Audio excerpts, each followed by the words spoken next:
Hello everybody and welcome to Forever Rugby on Forever Sport. And the Springboks have come up short in their pursuit of the Rugby Championship title. New Zealand are the Rugby Championship winners. A 38 points, 21 victory against Argentina, not enough for the Boks. And what was always going to be mission improbable proved to be too much for the Boks, who had a very good first half, a very scrappy second half. But overall, 5 tries and a 17-point victory you'd usually take against Argentina. Job done.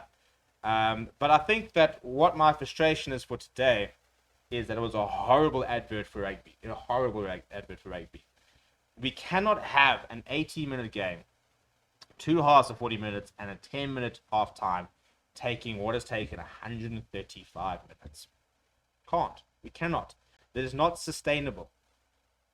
We need to be looking at a max 2-hour sort of broadcast time, playing time from the first kick, from the kickoff to the end of the game. That's 90 minutes of 40 minutes a half, 10-minute break. And then, that's still a half an hour of stoppages. You need to get below that. You need to have 20 to 25-minute stoppages at the absolute most. We cannot have today what was 45 minutes worth of time between plays and stuff like that. It's getting ludicrous. It's not acceptable. It really is not acceptable. And it's just going to drive fans away from the game because we can't afford to spend 2.5 hours watching a game of rugby, which should be, effectively an hour and a half. Yes, there'll be stoppages, and it'll be sort of 10 to 15, 20 minutes, but we've got to speed up play. And today, 5 yellow cards. By the end of it, 5 yellow cards, 39 penalties. We can't have it. We've got to do something. We cannot have games with 39 penalties, 5 yellow cards, and taking, well over 2 hours to play. It's not good for the game.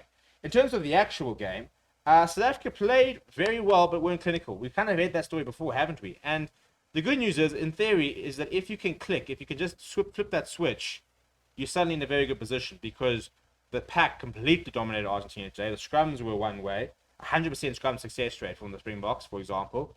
Lineouts were very good as well, 91%, which for 22 lineouts, only losing 2 is pretty fantastic. But discipline was a bit poor, and especially in the second half, and didn't take their chances. Far too many visits to the 22 and not enough points from it. But yeah, please do smash a like on the video and subscribe to the channel as well. In terms of a timeline of the game, things started well. We were all over them, but we weren't taking our chances. We eventually got a try in the 18th minute as the scrum, which had been dominating all game, walked over the try line and Jasper Wiese just dotted down.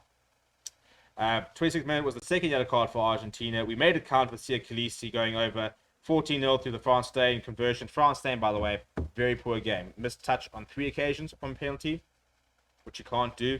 Had a kick charge down the early stages, didn't get the backline going at all, and unfortunately looked very off pace.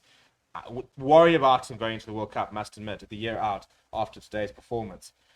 We then decided to take a 3-point, which the 37th minute, which would have been fine had we received the kickoff, gone up and scored more points. However, 17-0 then became 17-7 rather, as Gonzalo Bertino actually went over for half-time. If it would have been 17-0 at half-time, or 20-0 at half-time, or even 24-0 at half-time, suddenly game is on. But conceding a try before half-time was the first real big sort of sucker punch. And then what didn't help was that Gonzalo just absolutely sat down Billy Leroux, who's still on his knees probably, for the second try in the 46th minute. We then offloaded the bench. We got a penalty try in the 55th minute, one of 2 penalty tries, by the way. De La Fuente getting a card in the 55th minute from that. Even Etzebeth then got, we then had a kickoff, by the way, after they scored their try. That's what really pissed me off. Scored the try. The kickoff is a deep kickoff from Fast Stain, far too hard, really. But then it bounces. It then came off the chest of Gonzalo Bertino, who then tried to pick it up with his foot and touch. And it was a 22 given. He literally, you watched him kick the ball away in frustration because he touched the ball. And the referee gives the 22 as if he didn't touch it. No TMO, by the way. Last week we checked everything with the TMO. This was suddenly no TMO. So really, really frustrating because that suddenly could have been a 5-meter scrum. And who knows what would happen from it. So those sort of things were quite frustrating. And then even Etzebeth yellow card. You've got to sit there and question. The Argentinian player stops running in front of Etzebeth. He pushes him. Okay, you're not allowed to push a player into another player, for example. However, Boffelli goes up and goes over Gonzalo Bertino, which wasn't the player that Eben Etzebeth pushed. So Eben Etzebeth pushes a player. Boffelli goes over somebody else in front of him. and Eben Etzebeth then gets penalised for that and yellow carded. Again, frustrating decision. Faf de Klerk then getting a yellow card for cynical play in the 64th minute. Matthias Moroni went over. It was 15-on-13, so there was obviously an overlap. Freddie converting it. Then another penalty try, which was another yellow card to Argentina in the form of Joe Slavi. And in the final minutes of the game, pretty well worked, it must be said. Turnover ball, ran the hands. Jesse Creel lined up two defenders, sucked them in, gave an overlap to Mapimpi, who gave it to Kurt Lawrence, who went over. France was staying, adding the extras. We look at some of the stats, for example, 53% possession overall, 66 in the first half. So that's the problem. We didn't take our chances. 5 tries to 3, 3 conversions to 3. 332 meters run, 20 defenders beaten. Argentina had more gain line carries, as well as more passes, as well as more offloads. We had 8 turnovers, 1 to their 4. They kicked more from hand, actually, funny enough. If we look at tackles made, Box made 83 of 100 tackles. Argentina made 73 of 93 at 78%. 100% goal success rate from South Africa, which is weird when it says 3 conversions, because yeah, there were 5 conversions actually. The right percentage was in the 90s. The line of success, say 20 out of 22, there's nothing to complain about. 7 out of 7 scrums, nothing to complain about.